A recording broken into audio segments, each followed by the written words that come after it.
Aquarians, let's see कि आज का divine message, goddess guidance, universal message क्या है। आज यूनिवर्स आपसे क्या कहना चाहते हैं, आज के दिन आपको क्या सुनने की ज़रूरत है। बात कर रहे हैं 13 अप्रैल 2025 की। लेट्स सी क्या मैसेज आपके लिए आते हैं। सो आपको दिख रहा होगा थोड़ा बहुत चेंज, और इसी वजह से कुछ पर्सनल रीजंस की वजह से ये चेंज आपको दिख रहा है। मैं आज फुल मून एनर्जीज आपके लिए रिकॉर्ड करूँगी और ये रीडिंग जो है वो रिकॉर्ड करूँगी। उसके अलावा अब मैं 1-2 दिन का थोड़ा सा गैप ले रही हूँ और शायद आपको करंट एनर्जी चेक इन आज के दिन नहीं मिले। सो वो इसीलिए है कि थोड़ा बहुत चेंज मुझे करना है, तो मुझे थोड़ा टाइम दे। इसके अलावा वीडियोस भी जो हैं वो I don't know auto dub में जा रहे हैं, तो मुझे लगता है कि शायद एनर्जी वाइज भी मुझे टाइम चाहिए, पर्सनल सिचुएशन वाइज भी मुझे टाइम चाहिए, और यूट्यूब भी मुझसे यही कह रहा है कि आप थोड़ा होल्ड करो, बिकॉज जो मैं कहना चाहती हूँ वो मेरे जो सुनने वाले हैं उन तक पहुँच नहीं पा रहा वैसे उस लैंग्वेज में, और डेली मुझे हज़ारों मैसेज मिल रहे हैं। सो उस समस्या का ही समाधान निकाल के फिर ही मैं जो है वो वापस आऊँगी, ठीक है। सो 1-2 दिन मुझे इस सिचुएशन में लग जाएंगे, तो 1-2 दिन शायद आपको कोई रीडिंग ना मिले। फुल मून की रीडिंग अपलोड करूँगी, ठीक है, वो ज़रूर देख लीजिएगा। बाकी हम मिलेंगे फिर जब मैं आऊँगी तब अपन बात करेंगे। 1-2 दिन के लिए मुझे टाइम चाहिए। Let's see 13 April 2025 divine message, goddess guidance, Aquarius 13। और प्लीज़ यहाँ पे बैकग्राउंड नॉइसेस बहुत आएंगे, आपको पता चल रहा होगा कि मैं दूसरी जगह बैठी हूँ, सो थोड़ा सा मेरे साथ आप एडजस्ट कर लीजिएगा। Thank you. Please universe, please divine power, please spirit guides, please give accurate messages which are in our higher good. Thank you. Thank you so much. So we have free from heart number 23 and the way forward is open. Okay. 32. Wow. Bottom में है be honest with yourself. ये भी 5 है, ये भी 5 है, ये भी 5 है। Oh my God, नंबर 555 गजब। और ये तो मिरर एनर्जी है 2332। हालांकि ये एंजल नंबर आजकल तो गूगल तो सबको ही दिखा देता है, लेकिन स्टिल जो है वो इतना कॉमन नहीं है ये नंबर। लेकिन 555 आया है आपके लिए, so it's a big changes. ये आपकी लाइफ में बड़े परिवर्तनों का सूचक है Aquarius.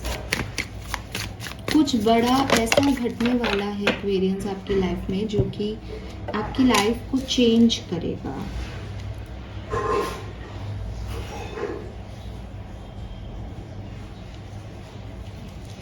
Okay, so colour of the day is white, ठीक है। आप वाइट वैसे भी पहनना शुरू कर दें एक्वेरियस, बिकॉज मुझे लगता है कि आप अपनी लाइफ में चेंज की तरफ बढ़ रहे हैं, कुछ बड़े चेंजेस की तरफ बढ़ रहे हैं। अगर मैं आज यहाँ से कोई कार्ड निकालूँ तो शायद आपके लिए मेजर अरकाना ही निकल के आएगा, और उसका कारण यही है कि लाइफ कुछ बड़ा प्लान कर रही है आपके लिए, तो बी रेडी, ठीक है। इट्स नॉट अबाउट कि 13 अप्रैल को लाइफ कुछ बड़ा प्लान कर रही है, बट आने वाले दिनों में आप कुछ बड़ा अपनी लाइफ में चेंज देखेंगे, ठीक है। और हो सकता है आप अपनी लाइफ में चेंज खुद भी लाने की कोशिश कर रहे हैं, तो वो चेंज जो है वो आपको दिखाई देगा आने वाले टाइम में कि हाँ मैंने ये चीज़ बदल दी, ठीक है। अब क्या यहाँ पे कोई प्रॉब्लम है? बिल्कुल भी प्रॉब्लम नहीं है, सब कुछ बहुत अच्छा हो रहा है। चेंज की प्रॉब्लम सिर्फ एक ही होती है कि वो चेंज है, पहले जैसा अब कुछ नहीं है, वो बदल गया है, बदल रहा है। कोई पर्सन भी हमारे लिए बदल जाता है तो हमको ऐसा लगता है ये पहले तो ऐसा नहीं था, लेकिन यहाँ मुझे लग रहा है कि कोई सिचुएशन बदल रही है। पर्सन भी बदल सकता है, आप भी बदल सकते हो, लेकिन आपके बदलने से भी सिचुएशन बदल रही है और उनके बदलने से भी सिचुएशन बदल जाएगी। ऐसी कुछ सिचुएशन बदलने वाली एनर्जी मुझे यहाँ मिल रही है। अब आज की बात कर लेते हैं, अपन कहीं और नहीं जाते। तो नंबर जो है वो तो 5 नंबर तो आ ही गया यहाँ पे आपके लिए। इसके अलावा मुझे नंबर 7 की भी ऊर्जा मिलती है 13 अप्रैल के लिए। नंबर 1 की भी ऊर्जा मिलती है। 1, 4, 7 और 5 ये नंबर जो है वो आपके लिए मुझे सिग्निफिकेंट लगता है। नंबर 9 भी आ रहा है, 1, 4, 7, 9 और 5, ठीक है, सारे ही नंबर आ रहे हैं। तो ये मैसेज मुझे यहाँ मिल रहा है। अब आपके लिए मैसेज क्या है? देखिए, सबसे पहले तो इन सारी 5 नंबर की एनर्जी से एक चीज़ जो आपको यहाँ पे गाइडेंस दिया जा रहा है, जो कि आपकी ओवरऑल लाइफ के लिए हो सकता है, ज़रूरी नहीं है कि आज के लिए हो, वो ये कि लाइफ में जो भी चल रहा है, लाइफ में जो भी हो, चेंज आए नहीं आए, उससे आपको फ़र्क नहीं पड़ना चाहिए। आपको अपना ऑथेंटिक सेल्फ बाहर रखना है, आपको अपनी प्योरिटी बाहर रखनी है, आपको जो आप रियल में हो उसको सामने लाना है और लोगों के सच सुनने हैं और अपने सच बोलने हैं। अगर आप इस पूरे सिनेरियो में ये करते हो तो आपके लिए चेंज बिल्कुल भी जो है आपको तकलीफ नहीं देगा, बिकॉज आप अपने सच पे अड़ेंगे हो। कल भी यही सच थे, आज भी यही सच है। तो जो व्यक्ति अपनी ऑथेंटिसिटी में रहता है वो चेंज की वजह से चेंज नहीं होता। लेकिन अगर आप वो लोग हो जो आपको लगता है आज मेरा समय अच्छा है तो मैं ये हूँ, कल मेरा समय बुरा होगा तो मैं ये हो जाऊँगा, परसों इसने ये कह दिया तो मैं ये कहूँगा, तरसों ये मेरा अपना है इसने ऐसा भी कर दिया तो कोई बात नहीं, ये जो आपकी कहानी चलती है ये में रहे तो आप परेशान हो जाओगे। बिकॉज वो तो आप जैसे बिहेव करते हो, जैसा सिचुएशन था आपका वो तो बदल रहा है अब, तो आप डिस्टर्ब हो गए कि मैं तो ऐसे ही रिएक्ट करता हूँ, लेकिन ये तो कहानी उल्टी हो गई इस समय। तो गाइडेंस क्या है? गाइडेंस ये है कि अपने सच और दूसरों के सच को वैल्यू करना इस पर्टिकुलर टाइम पे, ठीक है। दूसरी चीज़, अगर कुछ ज़िंदगी में चाहते हो तो उसको दिल से मांगो, ठीक है। दिल से मांगने का मतलब लिटरली ये है कि एक हाथ दिल पे रखो, ठीक है, और उसकी धड़कन को महसूस करो और उसी प्योरिटी के साथ कि हाँ मैं आज जिंदा हूँ, इसका मतलब कि मेरे अपने बहुत सारे सपने हैं जिन्हें मैं मरने से पहले पूरे करना चाहता हूँ और मैं दिल से चाहता हूँ ये काम हो जाए मेरा मरने से पहले। तो ये जो प्रेयर्स हैं ये लिटरली डिवाइन तक आपकी पहुँचेंगी, ठीक है। मुझे ऐसा लग रहा है जैसे ये फीमेल जो है वो यहाँ प्रे कर रही है और पीछे जो है आर्कएंजल माइकल खड़े हैं। सो आपके लिए भी ना शायद कोई एंजल ये कह रहा है कि तुम मांगो तो सही, मैं दे देता हूँ तुम्हें, तुम बोलो तो सही तुम्हें क्या चाहिए। और आप बोल ही नहीं रहे। क्यों नहीं बोल रहे? क्योंकि आप अपनी सिचुएशंस में ही उलझे हुए हो। आप ये चेंज हो गया, वो चेंज हो गया, अब ये हो गया, वो हो गया। तो वो आपसे सिर्फ इतना चाहते हैं कि दिल पे हाथ रखो, लिटरली हाथ जोड़ना मत। आप किसी भी धर्म के हो, आप जैसे भी प्रार्थना करते हैं, छोड़ो इस समय के लिए उसको। लिटरली अपने हाथों को अपने दिल पे रखना, अपनी हार्ट बीट को, जब आप थोड़ा सा हाथ को एक हाथ से दूसरे हाथ को दबाओगे तो आपको पता चलेगा कि आपका दिल धड़क रहा है। उस चीज़ को महसूस करना, विजिबिलिटी, विज़न लाओ अपनी मेंटल एनर्जीज में कि हाँ ये दिल धड़क रहा है, ये स्टॉप होते ही तो मैं इस दुनिया का नहीं हूँ, फिर मैं दूसरी जो है डायमेंशन में चला जाऊँगा। तो जब तक मैं यहाँ हूँ तब तक मुझे ये इच्छा है कि मैं ये पूरा कर लूँ, मैं ये ज़िंदगी जी लूँ। और ये जैसे ही आप मांगोगे आप देखोगे अपनी लाइफ में मैजिक होते हुए, because the way forward is open. आपके लिए आने जाने के रास्ते, आगे जाने के रास्ते ऑलरेडी तय हैं। आपकी किस्मत लिखी हुई है, सबकी लिखी हुई होती है, लेकिन आप उन पॉसिबिलिटीज़ और अपॉर्चुनिटीज़ को देख ही नहीं पाते क्योंकि आप अपनी जो नॉर्मल लाइफ है उसी में इतने नए ट्रैप्ड रहते हो, अपनी परेशानियों में, लोगों की परेशानियां सुलझाने में, लोगों के बारे में सोचने से आपको इतनी फुर्सत ही नहीं मिलती कि आप ये सोच सको कि आपको जाना कहाँ है। तो अब मैं आपको एक क्लियर गाइडेंस देती हूँ एक्वेरियस, जो मुझे इन कार्ड से समझ में आ रहा है वो ये कि हो सकता है कि आप सोचते हो कि मैम ये मेरी रिस्पॉन्सिबिलिटीज़ हैं, मुझे ये पूरी करनी है, कि मैम ये मेरा घर है, मुझे इसके बारे में सोचना है, ये मेरा पति है, मुझे इसके बारे में सोचना है। आप एक मेल भी हो सकते हो कि मैम मुझे घर चलाना है तो मुझे कमा के लाना है, ठीक है, मुझे पैसा कमाना ही है, इसमें मैं क्या सोचूं, क्या प्रार्थना करूं, ये तो मेरे काम है, ये तो मुझे करना ही है।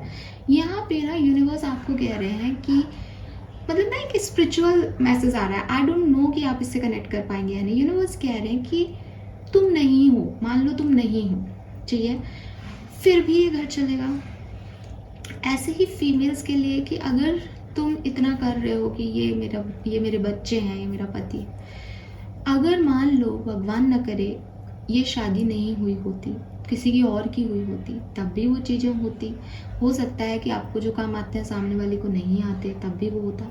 संसार इसलिए नहीं चल रहा कि एक्वेरियंस क्या कर रहे हैं ठीक है, संसार अपनी गति से चल रहा है। संसार में आपका भी एक रोल दिया गया है कि ठीक है ये बच्चा ये काम भी करेगा दुनिया में। तो आप जिन लोगों के बारे में सोचते हो वो आपका एक कर्म है, वो आपको दिया गया कि बेटा तू ज़मीन पे जाएगा तो तेरे ये रिश्ते होंगे, तेरे को मैं घर का बड़ा बना के भेज रहा हूँ, तो तुझे अपने बीवी बच्चों का भी ध्यान रखना है, अपने भाई बहनों का भी ध्यान रखना है और अपना भी ध्यान रखना है। अब आपको ये सब तो याद रहता है कि मेरी ये रिस्पॉन्सिबिलिटी है, बट आप अपना ध्यान कब रखोगे? क्योंकि वहाँ पे किसी को भी इसलिए नहीं भेजा कि वो आपका ध्यान रखे, तो आप खुद का ध्यान कब रखोगे? आपको जब सबका ध्यान रखने को बोला था तब ये भी बोला था अपना भी ध्यान रखना, क्योंकि उनका ध्यान रखने के लिए आपका होना बहुत ज़रूरी है। तो यूनिवर्स आपसे यही कह रहे हैं कि आपके लिए एक फॉरवर्ड प्लान जो है वो तय है कि आपको वहाँ पे निकलना है आगे, लेकिन आप ना बहुत ट्रैप हो जाते हो। आप अपने बारे में कम और लोगों के बारे में ज़्यादा सोचते हो। ये ऐसा भी हो सकता है कि आप जजमेंट पे बहुत बिलीव करते हो कि ये क्या कहेगा, वो क्या कहेगा, ऐसा हो गया तो। ठीक है, आप इनमें मत पड़ो। आपको सिर्फ ये याद रखना है कि आपको दिल से चाहना है कुछ कि मुझे ये मिले, आप मैजिकली उस चीज़ को पाएंगे और बस आगे चलते जाओ। फिर लोग क्या कह रहे हैं, वो आप उनके लिए क्या कर रहे हो, ये मैटर नहीं करता। आप नहीं करोगे, कोई और कर देगा और उन लोगों को भी आपसे फ़र्क नहीं पड़ता होगा। ठीक है, देन वी है यहाँ पे आ रहा है जम्बल्ड थॉट। अब जम्बल्ड थॉट क्या कह रहा है कि मैं आपको ये बात कह रही हूँ और आप कहोगे कि हाँ मैम कभी कभी मुझे भी यही लगता है कि मुझे ज़्यादा नहीं सोचना चाहिए। तो जम्बल्ड थॉट मुझे ये बता रहे हैं आपके बारे में कि कहीं ना कहीं आप एक ऐसी पर्सनैलिटी हो जो सब जानते हो, जिसकी इंस्टिंक्ट बहुत हाई है, जो जानता है कि मुझे मांगना पड़ेगा कुछ। ठीक है, या शायद आपके मन में आ रहा होगा और कैसे मांगूँ, मांगी तो रहा हूँ, मांगी तो रही हूँ। ये सब जम्बल्ड थॉट हैं आपके। क्यों? क्योंकि जब आप भगवान के सामने जाते हो तो आप उनसे प्रे करते करते और ऐसे मांगने लग जाते हो। फिर थोड़े टाइम बाद आपको लगता है मुझे किसी से कुछ नहीं चाहिए, मुझे कुछ नहीं चाहिए अपनी लाइफ में। आप फिर बदल गए। फिर आपको लगता है कि मुझे मेरे लिए कुछ नहीं चाहिए, मुझे इनके लिए चाहिए। आप फिर बदल गए। फिर आपको लगता है इनके लिए सोच के क्या करूँगा, मेरे को तो मेरे लिए ही चाहिए। तो आपको ये एक प्रेयर नहीं है और आप ये मानने को भी तैयार नहीं हो कि आप प्रे नहीं करते हो। आपको लगेगा कि मैं तो सबके लिए मांगता हूँ। ये सबके लिए मांगना और बार बार अलग अलग चीज़ें मांगना, ये भी आपको जो है वो जंबल थॉट वाली एनर्जी में डाल रहा है, जिसकी वजह से आप अपने ही दिमाग में एक हेवन भी क्रिएट कर लेते हो और वही हेवन थोड़े टाइम में एक हेल भी बन जाता है। तो जो आपका दिमाग है, जो आपका थॉट प्रोसेस है, वही स्वर्ग भी बना रहा है और वही नर्क भी बना रहा है। तो थोड़ा सा ना इस एंजाइटी से निकलें, इस एंजाइटी से निकलें कि अगर मैंने ये काम नहीं किया या ये सोच नहीं मेरी पूरी हुई तो बहुत जो है बड़ा विपत्ति आ जाएगी। आप इस डर को जब अपनी लाइफ से निकाल देंगे तब आप ये समझेंगे कि दुनिया अलग चल रही है और आप भी छोटे मोटे से प्राणी हो दुनिया के, दुनिया आपकी वजह से नहीं चल रही है। तो अपने आप को चलाने के लिए आपको हमेशा पॉजिटिव रहना पड़ेगा कि भाई ये दुनिया चल रही है, इसमें जो लिखा है वो चल रहा है और मैं भी अपनी तरफ से थोड़ा बहुत जो है इसके अंदर इन्फ्लुएंस दे सकता हूँ। अब इट्स अप टू मी कि मैं अपनी तरफ से इस दुनिया में स्वर्ग क्रिएट कर रहा हूँ या मैं अपनी तरफ से इस दुनिया में नर्क क्रिएट कर रहा हूँ। मैं अपने आसपास वालों को पॉजिटिविटी दे सकता हूँ या मैं अपने आसपास वालों को नेगेटिविटी दे सकता हूँ, बिकॉज वही आप जो सोच रहे हो वही आप अपने आसपास वालों को एनर्जी दे रहे हो। ठीक है, हम देखें नहीं देखें, हमारे दिमाग में जो भी थॉट चलते हैं वो हमारे चेहरे पे आते हैं। हम वैसे ही दिखते हैं जैसा हमारा सोच चल रहा होता है। तो कभी कभी हम कहते हैं ना कि इसके नैन नक्श बहुत अच्छे हैं, इसका कलर तो सांवला है लेकिन ये बहुत सुंदर दिखती है। तो वो सुंदर क्यों दिखती है या दिखता है? क्योंकि उसकी थॉट प्रोसेस जो है वो एक अच्छे इमोशनल स्टेट में है। और जो व्यक्ति बहुत ज़्यादा ओवर थिंकिंग करता है, कुछ भी अपने मन में फालतू की चीज़ें रखता है, वो व्यक्ति कितना भी सुंदर हो, गोरा चिट्टा हो, वो व्यक्ति उतना काम नहीं दिखेगा आपको। उसके चेहरे पे हमेशा कोई ना कोई टेंशन दिखेगी। सो द थिंग इज़ कि आपको अपने जंबल थॉट पे थोड़ा सा जो है वो यहाँ पे क्वेश्चन मार्क करना चाहिए कि मैं एक्चुअली में चाहता क्या हूँ। तो जो आप एक्चुअली में चाहते हो बस वही चाहो, उसके आगे नो इफ़ और बट, और जो आप नहीं चाहते हो उससे बिल्कुल भाग जाओ। द सीक्रेट बुक अगर आपने पढ़ी हो तो उसमें चीज़ों को मैनिफेस्ट करने का यही तरीका बता रखा है कि हम जो चाहते हैं हम वो चीज़ तब अट्रैक्ट कर सकते हैं जब हम पॉजिटिव डायरेक्शन में सोचें और लिटरली बुक को पढ़ने से पहले मैं यही सोचती थी कि सिर्फ पॉजिटिव सोचना इम्पॉर्टेंट है, बट उस बुक में साफ लिख रखा है कि पॉजिटिव सोचने से ज़्यादा ज़रूरी है कि नेगेटिव को एस्केप करें। क्यों? क्योंकि ये तो थॉट है, वो तो अपने आप आते हैं, आपके सोचने से थोड़ी आ रहे हैं। सोचने से आप पॉजिटिव थॉट तो क्रिएट कर सकते हो कि मैं अभी अच्छे मूड में बैठी हूँ और मुझे तो अच्छा सोचना है, तो मैंने 3-4 बार जो है वो बोल दिया I am love, I am blessed, I am protected. तो 3-4 बार क्या, मैंने तो 100 बार बोल दिया इसको। अब लेकिन मेरी लाइफ में कोई प्रॉब्लम आई, तब तो मैं भूल गई एकदम से कि मुझे ये बोलना था। तब जो नेगेटिविटी मेरे तरफ आई, ठीक है, मुझे उस नेगेटिविटी को जो है एस्केप करना है कि ये मुझे नहीं लेना, ये तुम ही रखो अपने पास।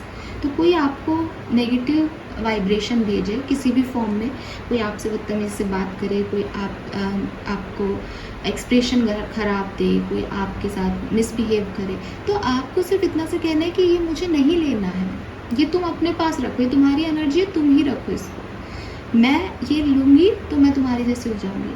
तो पॉजिटिव होने से पहले आपको नेगेटिविटी को गिव अवे करना बहुत ज़रूरी है कि मुझे एस्केप करना है इस एनर्जी को, मुझे चाहिए नहीं, मुझे इन सब चीज़ों में पढ़ना नहीं है।